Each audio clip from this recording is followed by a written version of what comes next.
ദൈവനാമത്തിന് മഹത്വം ഉണ്ടാകട്ടെ. പ്രിയ വായന സുഹൃത്തെ, താങ്കൾക്ക് യേശു കർത്താവിൻ്റെ നാമത്തിൽ സ്നേഹവന്ദനം.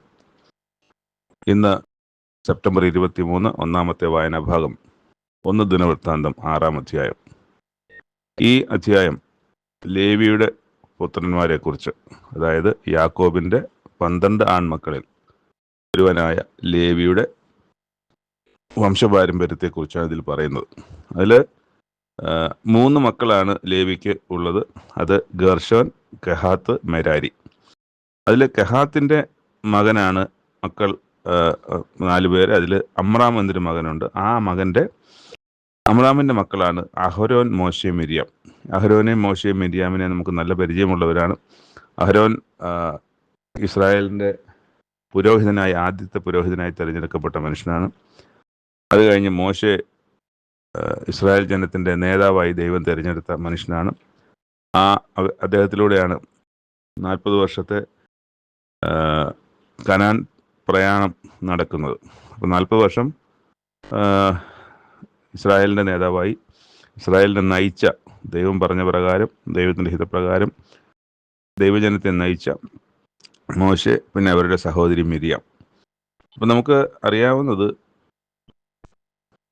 ഈ ഗോത്രത്തെ, അതായത് ലേവി ഗോത്രത്തെ പൂർണ്ണമായും തന്നെ ദൈവാലയ ശുശ്രൂഷയ്ക്കും ദൈവത്തിൻ്റെ കാര്യങ്ങൾക്കുമായി ദൈവം മാറ്റി. ഞാൻ തന്നെ നിങ്ങളുടെ അവകാശം എന്നാണ് ദൈവം ലേവിയെക്കുറിച്ച് പറഞ്ഞത്. ഈ പറഞ്ഞത് ഒന്നുകൂടെ ശ്രദ്ധിച്ചു പറഞ്ഞാൽ, അവർക്ക് ഇസ്രായേലിൽ അല്ലെങ്കിൽ കനാൻ ദേശത്ത് ഭൂമി വിഭജിച്ചു കൊടുത്തപ്പോൾ, ഓരോ ഗോത്രങ്ങൾക്കും പ്രത്യേകമായ സ്ഥലങ്ങൾ വിഭജിച്ചു കൊടുത്തപ്പോൾ, ദേശം വിഭജിച്ചപ്പോൾ ദൈവത്തിൻ്റെ അരുളപ്പാട് പ്രകാരം ഇവർക്ക് അങ്ങനൊരു ദേശം അവകാശമായി കൊടുത്തില്ല. ഒരു പ്രത്യേക സ്ഥലം ലേവിക്ക് മാറ്റിക്കൊടുത്തില്ല. എന്നാൽ നമ്മളിതിൽ വായിച്ച് മനസ്സിലാക്കുമ്പോൾ നമ്മൾക്ക് അറിയാവുന്നൊരു കാര്യം, ലേവിയുടെ കുലങ്ങൾക്ക്, ഓരോ കുലങ്ങൾക്കുണ്ട്. ആ കുലങ്ങൾക്ക് എല്ലാ ഇസ്രായേൽ ഗോത്രങ്ങളുടെ ഇടയിലും അവർക്ക് പ്രത്യേകം പട്ടണങ്ങൾ വീതിച്ചു കൊടുക്കുന്ന നമുക്ക് കാണാം. അതുപോലെ സങ്കേത നഗരങ്ങൾ അവർക്ക് കൊടുക്കുന്നുണ്ട്. പുൽപ്പുറങ്ങൾ, ഇവരെല്ലാവരും ആടുമാടുകൾ ഉള്ളവരാണ്. അവർക്ക് ആടുമാടുകളെ മേയ്ക്കാൻ സ്ഥലം വേണം. അതുകൊണ്ട് പുൽപ്പുറങ്ങൾ തന്നെയാണ് ഇവർക്ക് കൊടുത്തത്. ആ ഓരോ സ്ഥലങ്ങളിൽ ഉള്ള പുൽപ്പുറങ്ങൾ. അതിവിടെ ഒരെണ്ണം ഇങ്ങനെ വായിക്കാൻ നമുക്ക്. അഹരോന്റെ മക്കൾ അവർ സങ്കേത നഗരമായ ഹെബ്രോനും ലിബ്നയും അതിൻ്റെ പുൽപ്പുറങ്ങളും, യഥീരും എസ്തോമോവയും അവയുടെ പുൽപ്പുറങ്ങളും, ഹീലേനും പുൽപ്പുറങ്ങളും, ദബീരും പുൽപ്പുറങ്ങളും, ആശാനും പുൽപ്പുറങ്ങളും, ബേത്ശമേശും പുൽപ്പുറങ്ങളും, ബെന്യാമീൻ ഗോത്രത്തിൽ ഗേബയും പുൽപ്പുറങ്ങളും ഉണ്ട്. അങ്ങനെ പുൽപ്പുറങ്ങൾ ഉൾപ്പെടെയുള്ള സ്ഥലങ്ങളാണ് അവർക്ക് കൊടുക്കുന്നത്. അവർക്ക് എല്ലാ ഗോത്രങ്ങൾക്കും, എല്ലാ മനുഷ്യർക്കും അവർ മുമ്പ് പറയുന്നുണ്ട്, അവർ കാലികളെ മേയ്ക്കുന്നവരാണ് എന്ന് പറയുന്നുണ്ട്. അപ്പോൾ അതുകൊണ്ട് ഇവർക്കെല്ലാവർക്കും മൃഗസമ്പത്ത് ഒരുപാടുണ്ട്. അതുകൊണ്ട് അവർക്കൊക്കെ അങ്ങനെ സ്ഥലങ്ങൾ എല്ലാ ഗോത്രങ്ങളുടെ ഇടയിലും കൊടുക്കുന്നുണ്ട്. ഇതിൽ മറ്റൊരു കാര്യം നമുക്ക് കാണാം. ഈ ദൈവാലയ ശുശ്രൂഷയുടെ കൂടെ തന്നെ സംഗീതത്തിന്, ദൈവാലയത്തിൽ പാട്ട് പാടാനൊക്കെയുള്ള ആൾക്കാർ വേണം. അതിൽ പുത്രന്മാരിൽ, കെഹാത്യരുടെ പുത്രന്മാരിൽ സംഗീതക്കാരായ ഹേമാൻ എന്നൊക്കെ പറയുന്നുണ്ട്. അപ്പോൾ അത് അങ്ങനെ സംഗീതക്കാരുടെ അതൊക്കെ ഇവരുടെ ഗോത്രത്തിൽ നിന്നാണ്, ഈ പറയുന്ന ലേവി ഗോത്രത്തിൽ നിന്നാണ് സംഗീത ശുശ്രൂഷ ചെയ്യാനുള്ള ആളുകൾ ഒക്കെയും തിരഞ്ഞെടുക്കുന്നത്. അത് ദാവീദിൻ്റെ കാലത്ത് ദാവീദ് സംഗീതക്കാർ പ്രത്യേകമായിട്ട് വലിയൊരു സംഘത്തെ സംഗീതത്തിനായിട്ട് ദേവാലയത്തിൽ നിയമിക്കുന്നത് നമുക്ക് കാണാം. അതെല്ലാവരും ഈ ലേവി ഗോത്രത്തിൻ്റെ, മറ്റൊരു ഗോത്രത്തിൽ നിന്നും ദേവാലയമായിട്ട് ബന്ധപ്പെട്ട ഒരു കാര്യത്തിനും അവർക്ക് ദശാംശമൊക്കെയും കൊടുക്കുന്നത് ലേവ്യർക്കാണ് ദശാംശം കൊടുക്കുന്നത്. ദശാംശം ലേവ്യർക്കാണ് കിട്ടേണ്ടത്. അത് അവരുടെ വരുമാന മാർഗം അതാണ്. അവർക്കല്ലാതെ വേറെ കൃഷി ചെയ്യാനോ അല്ലെങ്കിൽ പിന്നെ വേറൊന്നുമില്ല. അവർക്ക് ആടുപാടുകളുണ്ട്, അതിൻ്റെ ഫലമൊക്കെ അവർക്ക് ഉപയോഗിക്കാം. പക്ഷെ കൃഷിയോ മറ്റ് ബിസിനസ്സോ കച്ചവടമോ ഒന്നും അവർക്ക് ഇല്ല. അതെല്ലാം ദൈവാലയ ശുശ്രൂഷയുമായിട്ട് ബന്ധപ്പെട്ടാണ്. അതുകൊണ്ട് തന്നെ അവരെ പരിപാലിക്കുക എന്നുള്ളത് ബാക്കി എല്ലാ ഇസ്രായേലിൻ്റെയും ഉത്തരവാദിത്വം കൂടി ആയിട്ടാണ് ദൈവം അതിനെ വെച്ചത്. രണ്ടാമത്തെ വായനാ ഭാഗം എസ്കേൽ പ്രവചനം 19-ാം അധ്യായം. 19-ാം അധ്യായത്തിൽ ആദ്യം പറയുന്നത്, നീ ഇസ്രായേലിൻ്റെ പ്രഭുവിനെ കുറിച്ച് ഒരു വിലാപം ചൊല്ലേണ്ടതെന്നാണ്. ആ പ്രഭുവിനെ കുറിച്ചൊരു വിലാപം ചൊല്ലുന്നതിൻ്റെ ഇതിൽ പറയുന്നത്, നമ്മൾ വായിച്ചു വരുമ്പോൾ നമുക്ക് മനസ്സിലാകുന്നത്, യോശിയ രാജാവിൻ്റെ മക്കൾ യഹോഹാസ്, യഹോയാക്കീം, യഹോയാക്കീമിൻ്റെ മകൻ യഹോയാക്കീൻ, യഹോയാക്കീമിന് ശേഷം യഹോവഹാസിൻ്റെയും യഹോയാക്കീമിൻ്റെയും സഹോദരനായ മഥന്യാവ് എന്ന സിദ്ധഗ്യാവ്. അപ്പോൾ ഇവരുടെയൊക്കെയും കാലത്തെക്കുറിച്ച് ആണിത് പറയുന്നത്. അതിൻ്റെ അവസാനത്തെ, അപ്പോൾ ഇതെല്ലാം സംഭവിച്ച് പകുതി കാര്യങ്ങൾ സംഭവിച്ചിട്ടുണ്ട്, ഇനിയും സംഭവിക്കാണ്ടിരിക്കുന്ന കാര്യമുണ്ട്. അപ്പോൾ ഇസ്രായേലിൻ്റെ അവസാനത്തെ പ്രഭുവിൻ്റെ കാലത്ത് സംഭവിക്കുന്ന കാര്യങ്ങളിലേക്ക് വരുന്ന ഒരു പ്രവചനമാണ്, അല്ലെങ്കിൽ വരാനിരിക്കുന്ന കാര്യത്തെ സംബന്ധിച്ചുള്ള അരുളപ്പാടാണ്. നമ്മൾ വ്യക്തമായി ഇതിനകത്തുനിന്ന് മനസ്സിലാകത്തില്ല, പക്ഷേ മുമ്പ് ഇതിൻ്റെ കാര്യങ്ങളെക്കുറിച്ച് മനസ്സിലാക്കിയിട്ടുള്ളവർക്ക് ഇത് ഏതാണ് എന്ന് മനസ്സിലാവും. അതുകൊണ്ട് തന്നെ ഇതിൻ്റെ അവസാനം എത്തുമ്പോഴത്തേക്ക് നമ്മൾ കാണാം, അതിൻ്റെ കൊമ്പുകളിൽ ഒരു കോലിൽ നിന്ന് തീ പുറപ്പെട്ട് അതിൻ്റെ ഫലം ദഹിപ്പിച്ചു കളഞ്ഞു. അതുകൊണ്ട് ആധിപത്യത്തിന് ചെങ്കോലായിരിക്കാൻ തക്ക ബലമുള്ള കോൽ അതിൽ നിന്ന് എടുപ്പാൻ ഇല്ലാതെ പോയി എന്ന് പറഞ്ഞാൽ യഹൂദായിലെ രാജ്യത്വം അവസാനിച്ചു എന്നാണ്. ഇത് ഒരു വിലാപമായി തീർന്നുമിരിക്കുന്നു. അപ്പം യഹൂദായിലെ അവസാനത്തെ പ്രഭു എന്ന പ്രഭുവിനെ കുറിച്ച് ഉള്ള ഒരു അരുളപ്പാട് എന്ന തരത്തിലാണ് നമ്മളതിനെ കാണുന്നത്. അതിൻ്റെ അവസാനത്തെ വായിക്കുമ്പോൾ അതിൽ നിന്ന് ഒരു കോലെടുപ്പാൻ ഇല്ലാതെ പോയി, പിന്നെ ഒരു രാജാവ് അതിൽ നിന്ന് ഉണ്ടായില്ല, ഒരു രാജാവിനെ അതിൽ നിന്ന് ദൈവം വാഴിച്ചില്ല. ഇത് നാം പറയുമ്പോൾ തന്നെ ഈ പ്രഭുവിൻ്റെ കാര്യം പറയുമ്പോൾ നമ്മൾ 24 അധ്യായത്തിൻ്റെ 1 നോക്കണം. 24 അധ്യായത്തിൻ്റെ 1-ാമത്തെ വാക്യം. അവിടെ ഒരു കാര്യം പറയുന്നുണ്ട്, 9-ാം ആണ്ട് 10-ാം മാസം 10-ാം തീയതി യഹോവയുടെ അരുളപ്പാട് എനിക്ക്. ആ ദിവസം ദൈവത്തിൻ്റെ അരുളപ്പാട് യെഹെസ്കേൽ പ്രവാചകൻ ഉണ്ടാകുന്നതാണ്. എന്നിട്ട് പറയാണ്, നീ ഈ തീയതി എഴുതി വെക്കണം. എന്തിനാണെന്നറിയാമോ? ഇന്ന് ഈ ദിവസം. ഇത് പക്ഷെ നടക്കുന്നത് എവിടെയാണ്? ഇത് ഈ പറയുന്ന സംഭവം ദൈവത്തിൻ്റെ അരുളപ്പാട് യെഹെസ്കേൽ പ്രവാചകൻ ഉണ്ടാകുന്നത് ബാബേൽ ദേശത്താണ്. അവർ പ്രവാസത്തിലായിരിക്കുമ്പോൾ. ഇവർ പ്രവാസത്തിലായിരിക്കുമ്പോൾ ഈ തീയതിയിൽ യഹൂദായിലെ യെരുശലേമിൽ നടക്കുന്ന കാര്യത്തെക്കുറിച്ച് നീ ഇത് എഴുതി വെക്കുക. ഇന്ന് അവിടെ സംഭവിക്കുന്ന കാര്യമാണ് എന്ന് പറഞ്ഞ് എഴുതി വെക്കാൻ പറയാണ്. ഇന്ന് തന്നെ ബാബേൽ രാജാവ് യെരുശലേമിനെ ആക്രമിച്ചിരിക്കുന്നു എന്ന് നമുക്ക് ഒന്നുകൂടെ മനസ്സിലാക്കണമെങ്കിൽ അത് യിരെമ്യാ പ്രവാചകൻ. അതിനു മുമ്പ് നമ്മൾ നോക്കേണ്ടത് രാജാക്കന്മാരുടെ പുസ്തകം തന്നെയാണ്. രാജാക്കന്മാരുടെ പുസ്തകം 25-ാം അധ്യായത്തിൻ്റെ 1-ാം വാക്യം. അതാണ് അതിൻ്റെ അവസാന അധ്യായങ്ങളിലേക്ക് വരുന്ന അവസാന അധ്യായം. അവിടെ എഴുതിയിരിക്കുന്നത് 2 രാജാക്കന്മാർ 25-ആണ് വായിക്കുന്നത്. അതിൻ്റെ 1-ാമത്തെ വാക്യം, അവൻ്റെ വാഴ്ചയുടെ 9-ാം ആണ്ടിൽ 10-ാം മാസം 10-ാം തീയതി ബാബേൽ രാജാവ് നെബൂഖദ്നേസർ തൻ്റെ സർവ്വസൈന്യവുമായി യെരുശലേമിന് നേരെ വന്ന് പാളയം ഇറങ്ങി എന്നാണ്. അപ്പോൾ 9-ാം ആണ്ട് 10-ാം മാസം 10-ാം തീയതി അത് സംഭവിക്കുന്ന കാര്യം അവിടെ എഴുതുമ്പോൾ, ഇങ്ങ് ബാബേലിൽ പ്രവാസത്തിലിരിക്കുന്ന യെഹെസ്കേൽ പ്രവാചകനോട് ദൈവത്തിൻ്റെ അരുളപ്പാട്, നീ ഈ ദിവസം കുറിച്ച് വെച്ചു. ഈ ദിവസം 9-ാം ആണ്ട് 10-ാം മാസം 10-ാം തീയതി നീ കുറിച്ച് വെച്ചോളുക. ഇന്ന് നിങ്ങൾ വിട്ടുപോകുന്ന ദേശത്ത് യെരുശലേമിൽ അവിടെ നെബൂഖദ്നേസർ വന്ന് ആ പട്ടണത്തെ പിടിച്ചു എന്നാണ്. അപ്പോൾ ഇത് നമ്മൾ യിരെമ്യാ പ്രവാചകൻ 39-ന്റെ 1-ൽ നമുക്ക് ഇത് തന്നെ കാണാം. യിരെമ്യാ പ്രവാചകൻ 39-1 യഹൂദ രാജാവ് സിദെക്കീയാവിൻ്റെ 9-ാം ആണ്ടിൽ 10-ാം മാസത്തിൽ ബാബേൽ രാജാവായ നെബൂഖദ്നേസർ അവൻ്റെ സകല സൈന്യവും യെരുശലേമിൻ്റെ നേരെ വന്ന് അതിനെ നിരോധിച്ചു എന്നാണ്. അപ്പോൾ ആ യിരെമ്യാ പ്രവാചകൻ 39-ാം അധ്യായത്തിൻ്റെ 1-ാമത്തെ വാക്യത്തിലും 2 രാജാക്കന്മാരുടെ അവസാന പുസ്തകം 25-ാം അധ്യായത്തിലും ഈ കാര്യം എഴുതിയിരിക്കുമ്പോൾ ബാബേൽ പ്രവാസത്തിലിരിക്കുന്ന യെഹെസ്കേൽ പ്രവാചകനോട് പറയുകയാണ്, ഇന്ന് ഈ സംഭവം അവിടെ നടന്നിരിക്കുന്നു എന്ന്. അപ്പോൾ ഇവിടെ ഇത് പക്ഷേ നമ്മൾ ഇന്ന് വായിക്കുന്ന ഏതാണ്? ഇന്ന് വായിക്കുന്നത് 19-ാം അധ്യായമാണ്. അതായത് ഇസ്രായേലിൻ്റെ പ്രഭുവിനെ കുറിച്ചൊരു വിലാപം ചൊല്ലി നടക്കേണ്ട കാര്യത്തെ സംബന്ധിച്ച് മുൻകൂറായി യെഹെസ്കേൽ പ്രവചൻ അറിയിക്കുകയും ഈ പുസ്തകത്തിൽ തന്നെ 24-ാം അധ്യായത്തിൻ്റെ 1-ാമത്തെ വാക്യത്തിൽ, അല്ലെങ്കിൽ 24-ാം അധ്യായത്തിൽ ഈ സംഭവം നടക്കുന്ന ദിവസം അന്ന് യെഹെസ്കേൽ പ്രവാചകനായി. അപ്പോൾ ദൈവത്തിൻ്റെ വലിയ പ്രവർത്തികൾ ഇതൊക്കെയും നമ്മൾ വായിച്ച് മനസ്സിലാക്കുമ്പോഴാണ് ദൈവത്തിന് മാത്രം സാധിക്കുന്ന കാര്യങ്ങളെ സംബന്ധിച്ച് നമുക്ക് വ്യക്തത ഉണ്ടാകുന്നതും ദൈവത്തിൻ്റെ വലിപ്പം മനസ്സിലാകുന്നതും നമ്മൾ ഈ ദൈവം ഇതാണ് യഥാർത്ഥ ദൈവം എന്ന് നമ്മൾ വിശ്വസിക്കുകയും ചെയ്യുന്നത്.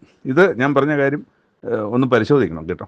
ഈ പുസ്തകങ്ങൾ ഞാൻ പറഞ്ഞ വാക്യങ്ങളൊന്ന് അന്യോന്യം ഒന്ന് പരിശോധിച്ചിട്ട് അത് നമ്മൾ എല്ലാവരും അതിനെക്കുറിച്ച് ഒന്ന് മനസ്സിലാക്കേണ്ടതാണ്. കാരണം അത്ര ശക്തനായ ഒരു ദൈവം, അത്ര അത്ഭുതങ്ങൾ ചെയ്യുന്ന ദൈവം, അത്ര കണ്ട് ദൈവത്തിന് മാത്രം ചെയ്യാവുന്ന കാര്യങ്ങൾ നമുക്ക് ഗ്രഹിച്ച് കൂടുതൽ ദൈവത്തെ കൂടുതലായി രുചിച്ചറിയാനും, കൂടുതലായി ദൈവത്തിൽ ആശ്രയിക്കാനും, കൂടുതലായി ദൈവത്തിൻ്റെ വലിപ്പം മനസ്സിലാക്കുവാനും, ദൈവം ആരെന്ന് നമ്മൾ യെശയ്യാ പ്രവാചകൻ പുസ്തകത്തിൽ ഉൽപ്പത്തി മുതലുള്ള സ്ഥലങ്ങളിലെല്ലാം ദൈവം ആര് എന്ന് പറഞ്ഞിരിക്കുന്ന അതേ ദൈവത്തെ നമുക്കും ഭാഗ്യമുള്ള മനുഷ്യനായി നമുക്ക് മാറുവാൻ ഈ യഥാർത്ഥ ദൈവത്തെ കല്ലിനെയും മരത്തിനെയും മണ്ണിനെയും പുല്ലിനെയും ഒന്നും ആരാധിക്കാൻ, അല്ലെങ്കിൽ അതാണ് ദൈവമെന്ന് കരുതാൻ മൃഗങ്ങളോ പാമ്പോ ഒന്നുമല്ല, മറിച്ച് ജീവനുള്ള ദൈവം, ചിന്തയും ആലോചനയും പ്രവൃത്തിയും എല്ലാമുള്ള ദൈവം, ആ ദൈവത്തെ കിട്ടിയ ഒരു ഭാഗ്യമുള്ള ജനമാണ് നമ്മൾ ഓരോരുത്തരും.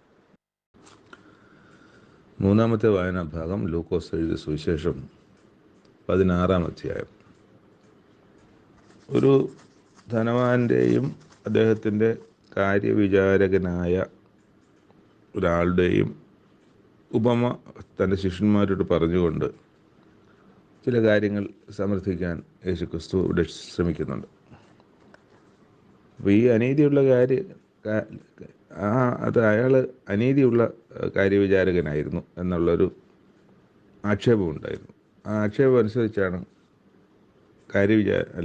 ധനവാൻ അയാളെ കാര്യവിചാരത്തിൻ്റെ കാര്യത്തെ സംബന്ധിച്ചുള്ള ചില ചോദ്യങ്ങളൊക്കെ ചോദിക്കുന്നത്. അപ്പോൾ അയാൾ ചെയ്തൊരു കാര്യം, അയാൾ പിന്നെയും അനീതിയാണ് ചെയ്യുന്നത്. അനീതിയുള്ള ആൾ പിന്നെയും അനീതി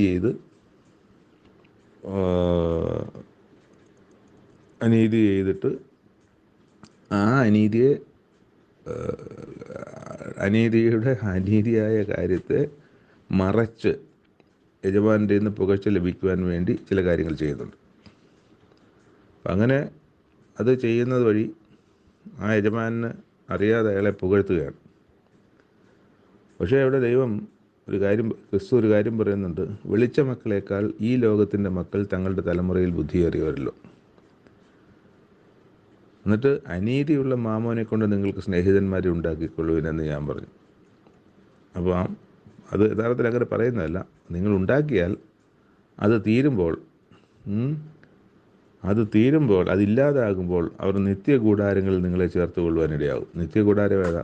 അത് മരണത്തിൻ്റെ കൂടാരമാണ്, അല്ലെങ്കിൽ നാശത്തിൻ്റെ കൂടാരമാണ്. അതിലേക്ക് നിങ്ങളെ ചേർത്ത് കൊള്ളുവാനിടയാകും. അപ്പോൾ അത് ചെയ്യരുതെന്നാണ് അവിടെ പറയുന്നത്. എന്നിട്ടൊരു പ്രധാന കാര്യം പറയുന്നുണ്ട്: അത്യല്പത്തിൽ വിശ്വസ്തനായവൻ അധികത്തിലും വിശ്വസ്തൻ. ചെറിയ കാര്യം, നിസ്സാര കാര്യം നമുക്ക് നെഗ്ലക്റ്റ് ചെയ്യാവും, അതിൽ ഹാരമില്ല എന്ന് കരുതാവുന്നൊരു നിസ്സാര കാര്യത്തിൽ പോലും ഇല്ല, അങ്ങനെയല്ല, ഇങ്ങനെയാണ്, അതിൽ ഇങ്ങനെ ചെയ്യാൻ പാടുള്ളൂ, അതിൽ അനീതി കാണിക്കാൻ പാടില്ല എന്ന് നമ്മൾ ചില കാര്യങ്ങളെ സംബന്ധിച്ച് ചില ആളുകൾ പറയുമ്പോൾ നമ്മൾ തന്നെ എല്ലാം പറയും, അതൊക്കെ അത്ര നോക്കാനുണ്ടോ എന്ന് പറയുന്ന അത്രയും നിസ്സാരമായ കാര്യത്തിൽ വിശ്വസ്തനെ നമുക്ക് വലിയ കാര്യത്തിൽ വിശ്വസ്തനായിട്ട് നമുക്ക് വിശ്വസിക്കാം. അതാണ് പറയുന്നത്, അത്യല്പത്തിൽ വിശ്വസ്തനായവൻ അധികത്തിലും വിശ്വസ്തൻ. ഇനി അത്യല്പത്തിൽ, ആ ചെറിയ കാര്യത്തിൽ നീതികെട്ടവനാണെങ്കിൽ അവൻ അധികത്തിൽ നീതികെട്ടവനാണെന്നാണ്. അപ്പോൾ ഇത് രണ്ടും ഈ ലോകത്ത് നമുക്ക് കാണാൻ കഴിയും. നമ്മളിലും പലരിലും ഈ സ്വഭാവം ഉണ്ടാകാനും സാധ്യതയുണ്ട്. എന്നിട്ട് പറയുകയാണ്, നിങ്ങൾ അനീതിയുള്ള മാമോനിൽ വിശ്വസ്തരായില്ല എങ്കിൽ സത്യമായി നിങ്ങളെ ആർ ഭരമേൽപ്പിക്കും. അപ്പോൾ അത് ലോകത്തിൻ്റെ കാര്യങ്ങളിൽ, അതായത് ഇപ്പം നമ്മൾ ജോലി സ്ഥലത്ത് ചിലപ്പോൾ അവിടെ അനീതി നടക്കുന്ന സ്ഥലമായിരിക്കാം, അല്ലെങ്കിൽ ലോകത്തിൻ്റെ രീതിയിൽ നടക്കുന്നൊരു സ്ഥലമായിരിക്കാം. അവിടെയും നമ്മളെ ഉത്തരവാദിത്തങ്ങൾ ഏൽപ്പിക്കുന്നിടത്ത് നീതിയുള്ളവരായി ഇരിക്കണമെന്നാണ്, വിശ്വസ്തനായിരിക്കണമെന്നാണ്. അപ്പോൾ അവിടെ വിശ്വസ്തരാകാൻ കഴിഞ്ഞില്ലെങ്കിൽ ഇനി സത്യമായത് ദൈവത്തിൻ്റെ വിശ്വസ്തമായ കാര്യങ്ങളെ ദൈവം എങ്ങനെ നിന്നെ ഏൽപ്പിക്കും എന്നുള്ളതാണ്. അന്യമായതിൽ വിശ്വസ്തരായില്ലെങ്കിൽ സ്വന്തമായത് നിങ്ങൾക്ക് ആർ തരും? 2 യജമാനന്മാരെ ഒരു വൃത്തിനും സേവിക്കാൻ കഴിയില്ല. അവൻ ഒരുത്തനെ പകച്ച് മറ്റവനെ സ്നേഹിക്കും, അല്ലെങ്കിൽ ഒരുത്തനോട് പറ്റിച്ചേർന്ന് മറ്റവനെ നിരസിക്കും. നിങ്ങൾക്ക് ദൈവത്തെയും മാമോനെയും സ്നേഹിപ്പാൻ കഴിയുകയില്ല. മാമോൻ എന്ന് പറഞ്ഞാൽ അന്യദൈവമാണ്. ദൈവത്തെയും അന്യദൈവത്തെയും ഒരേ സമയം ഒരുപോലെ സേവിക്കാൻ നിങ്ങൾ കഴിയുകയില്ല എന്നാണ്. എന്നിട്ടത് ഇതൊക്കെയും കേട്ടിട്ട് ദ്രവ്യാഗ്രഹികളായ പരീശന്മാർ യേശുക്രിസ്തുവിനെ പരിഹസിച്ചു എന്നാണ് എഴുതിയിരിക്കുന്നത്. എന്നിട്ട് അവരോട് യേശുക്രിസ്തു ആ പരീശന്മാർ കളിയാക്കിയവരോട് പറയാൻ, നിങ്ങൾ നിങ്ങളെ തന്നെ മനുഷ്യ മുമ്പാകെ നീതീകരിക്കുന്നവർ ആകുന്നു, ദൈവമോ നിങ്ങളുടെ ഹൃദയം അറിയുന്നു. മനുഷ്യരുടെ മുമ്പിൽ ഉന്നതമായത് ദൈവത്തിൻ്റെ മുമ്പാകെ അറപ്പത്രേ. അതാണ് പറയുന്നത്. നിങ്ങൾ വലിയ കേമമായി പറയുന്ന കാര്യങ്ങളൊക്കെ ദൈവത്തിൻ്റെ മുമ്പിൽ അറപ്പായ കാര്യങ്ങളാണ്. ന്യായപ്രമാണത്തിൽ ഒരു പുള്ളി വീണു പോകുന്നതിനേക്കാൾ ആകാശവും ഭൂമി ഒഴിഞ്ഞു പോകുന്നത് എളുപ്പം എന്നാണ്. അപ്പം ന്യായപ്രമാണ പുസ്തകത്തിൽ എഴുതിയിരിക്കുന്ന കാര്യങ്ങളിൽ ഒരു പുള്ളി പോലും വ്യത്യാസമായി വരില്ല. അത് സംഭവിക്കേണ്ടത് സംഭവിക്കും. അതിനകത്ത് പറഞ്ഞിരിക്കുന്ന ന്യായ, അന്യായ, അനീതിയും നീതിയുമായിട്ടുള്ള കാര്യങ്ങളെല്ലാം ദൈവം കൃത്യമായി അങ്ങനെ തന്നെയാണ് അതിനെ സംബന്ധിച്ച് കാണുന്നതെന്നും പറയുന്നുണ്ട്. പിന്നെ ഒരു കാര്യം പറയുന്നുണ്ട്, അത് ഒരു അടുത്ത പാരഗ്രാഫായിട്ടല്ല, അതിൻ്റെ കൂടെ തന്നെ ഭാര്യ ഉപേക്ഷിച്ച് മറ്റൊരുത്തെ വിവാഹം കഴിക്കുന്നവനെല്ലാം വ്യഭിചാരം ചെയ്യുന്നു, ഭർത്താവ് ഉപേക്ഷിച്ചവളെ വിവാഹം കഴിക്കുന്നവനും വ്യഭിചാരം ചെയ്യുന്നു. പിന്നെ വേറൊരു ഈ ധനവാന്റെ കാര്യത്തെ സംബന്ധിച്ച് വേറൊരു ഉദാഹരണം പറയുന്നത്, 2 മനുഷ്യന്മാർ, ധനവാനും ലാസറും 2 പേരുണ്ടായിരുന്നു. ധനവാനാണെങ്കിൽ വളരെ സമ്പത്തും കാര്യങ്ങളൊക്കെ ഉണ്ടായിരുന്ന ആളാണ്. ലാസർ വ്രണം നിറഞ്ഞ ഒരുത്തനായിരുന്നു. അവന് ഇയാളുടെ കാൽക്കലിരുന്ന് അവിടെ എന്തെങ്കിലും ആഹാരം കഴിച്ചാൽ മതിയെന്ന് ആഗ്രഹിച്ച് അങ്ങനെ ചെയ്തിരുന്ന ഒരാളാണ്. 2 പേരും മരിച്ചു. അതൊരു ഉപമയാണ്, ഒരിക്കലും നടന്ന സംഭവമായിട്ട് ആരും പലരുടെ മനസ്സിൽ അത് നടന്ന സംഭവമായിട്ടൊക്കെയാണ് കാണുന്നത്. പക്ഷേ അത് നടന്ന സംഭവമല്ല, ഒരു ഉപമ, തികച്ചും ഒരു ഉപമ. അങ്ങനെ 2 പേരും മരിച്ചു. ലാസർ അബ്രഹാമിൻ്റെ മടിയിലും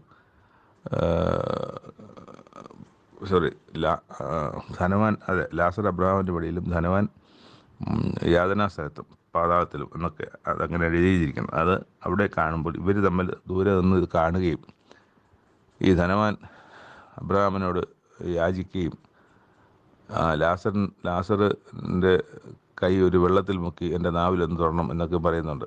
ഇത് തീ പിടിച്ച് കിടക്കുന്ന സ്ഥലത്തൊക്കെ ഈ വെള്ളം ആവിയായി പോകുന്ന സ്ഥലമാണ്. അപ്പോൾ അതൊക്കെ ഉപമയായിട്ട് കണ്ടാൽ മതി. അതൊരു ആലങ്കാരികമായ ഒരു ഉപമയായിട്ടാണ് അത് കാണേണ്ടത്. അതിനകത്ത് ലോജിക്കായിട്ടുള്ള കാര്യങ്ങൾ ചിലതൊക്കെ നമുക്ക് ഇല്ല, അതങ്ങനെ തന്നെയാണ്. ക്രിസ്തു അങ്ങനെ തന്നെയാണ് ഉപമ പറഞ്ഞിരിക്കുന്നത്. അത് ഉപമയാണ്, അത് ആളുകൾക്ക് മനസ്സിലാകാൻ വേണ്ടി പറഞ്ഞ ഉപമയാണ്. അപ്പോൾ അബ്രഹാം പറയുന്നുണ്ട്, ഞങ്ങൾക്ക് നിൻ്റെ അടുത്തേക്കോ നിനക്ക് നമ്മുടെ അടുത്തേക്ക് വരാനൊക്കത്തില്ല, നമ്മൾ തമ്മിൽ വലിയൊരു വിടവുണ്ട്, ഈ വിടവ് തീർത്ത് അങ്ങോട്ടോ ഇങ്ങോട്ടോ വരാനൊക്കത്തില്ല. അപ്പം ധനവാൻ ഒരു കാര്യം ചെയ്യും, ഞാൻ ഇവിടെ നിന്ന് യാതന അനുഭവിക്കുകയാണ്, എൻ്റെ വീട്ടിൽ സഹോദരന്മാരും ഒക്കെ ഉണ്ട്, എൻ്റെ ബന്ധുക്കളൊക്കെ ഉണ്ട്, അവരോട് പോയി ഇതിനെക്കുറിച്ചൊന്ന് പറയാൻ പറയും, ഒന്ന് അയക്കാൻ പറയും. അപ്പോൾ അവിടെ അബ്രഹാം ഈ മനുഷ്യനോട് പറയുന്ന ഒരു കാര്യമുണ്ട്. അവിടെ അവരോട് പറയാൻ അവർ പറയുന്ന, അബ്രഹാം പിതാവെ, മരിച്ചവരിൽ നിന്ന് ഒരുത്തൻ എഴുന്നേറ്റ് അവരുടെ അടുക്കൽ ചെന്നുവെങ്കിൽ അവർ മാനസാന്തരപ്പെടുമെന്നാണ് ജീവിച്ചിരിക്കുന്ന വീട്ടിലുള്ളവരെക്കുറിച്ച് ധനവാൻ പറയുന്നതും അപേക്ഷിക്കുന്നതും. അപ്പോൾ അവിടെ ഒരു വലിയ ഉത്തരം ഉള്ളത്, അവർ മോശയും പ്രവാചകന്മാരും ഒക്കെ അവിടെ ഉണ്ട്, അവരോട് സംസാരിക്കാൻ. മരിച്ചവരിൽ ഒരുത്തം പോയി പറയേണ്ട കാര്യമില്ല. എന്നിട്ട് പറയാണ്, മോശയുടെയും പ്രവാചകന്മാരുടെയും വാക്ക് കേൾക്കാഞ്ഞാൽ മരിച്ചവരിൽ നിന്ന് ഒരുത്തൻ എഴുന്നേറ്റ് ചെന്നാലും അവർ വിശ്വസിക്കുകയില്ല എന്ന് പറയുന്നു. സത്യമായ കാര്യമാണ്.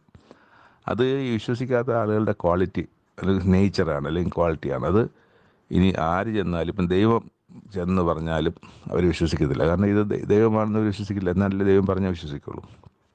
അപ്പം അങ്ങനെ വിശ്വാസമില്ലാത്ത ഒരു ജനം, അവരിനി മരിച്ചവരിൽ നിന്ന് എഴുന്നേറ്റ് വന്ന് ഈ സുവിശേഷത്തെ സംബന്ധിച്ച് പറഞ്ഞാൽ അവിടെ ഭയങ്കര യാതനയാണ് കേട്ടോ, അങ്ങോട്ടൊന്നും വരരുത്, ഇവിടെ നിങ്ങൾ നേരെ ജീവിക്കണം എന്ന് പറഞ്ഞാലും അവർ വിശ്വസിക്കില്ല.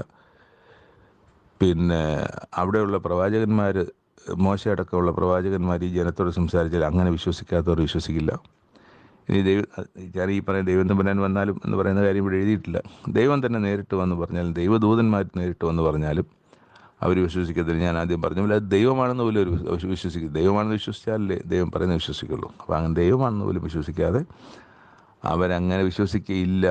അവർക്ക് അവിടെ പ്രവാചകന്മാരും മോശയൊക്കെ ഉണ്ട്. പക്ഷെ അവർ പറയുന്നത് വിശ്വസിക്കാത്തവർ, മരിച്ചവരിൽ നിന്ന് ഒരുത്തർ വിശ്വസിക്കാനുള്ളവൻ അതുകൊണ്ട് വിശ്വസിക്കും. വിശ്വസിക്കാനുള്ളവൻ ഇനി ദൈവം നേരിട്ട് വന്ന് പറഞ്ഞാലേ വിശ്വസിക്കൂ എന്നൊന്നും പറയത്തില്ല. അവനെ വിശ്വസിക്കാനുള്ള സാഹചര്യങ്ങൾ, വിശ്വസിക്കാനുള്ള തെളിവുകളും, വിശ്വസിക്കാനുള്ള പിന്നെ അത്ഭുതകരമായ കാര്യങ്ങൾ അവൻ്റെ ചുറ്റും തന്നെ ഉണ്ട്. അവനെ വിശ്വസിക്കാവുന്നതേ ഉള്ളൂ. അവനോട് ഇപ്പോൾ ഒരു സാധാരണ ഒരു കൊച്ചു പോയി പറഞ്ഞാലും, അല്ലെങ്കിൽ ഒരു സാധാരണ മനുഷ്യൻ, അവന് പരിചയമുള്ളതോ ഇല്ലാത്തതുമായ ഒരു മനുഷ്യൻ പോയി പറഞ്ഞാലും വിശ്വസിക്കാനുള്ളവനാണെങ്കിൽ അത് വിശ്വസിക്കും. അപ്പം വിശ്വസിക്കാത്തവൻ, ഒന്നിനും വിശ്വാസമില്ലാത്തവരത്തിന് ഒന്നും വിശ്വസിക്കില്ല എന്നുള്ളതാണ്. അപ്പം അത് പറഞ്ഞാണ് ആ 16-ാം അധ്യായം അവസാനിക്കുന്നത്. നന്ദി. വീണ്ടും നമുക്ക് കാണുന്നവർ ദൈവം നമ്മൾ ഓരോരുത്തരെയും കാത്തു സൂക്ഷിക്കട്ടെ. ദൈവനാമത്തിന് മഹത്വമുണ്ടാകട്ടെ.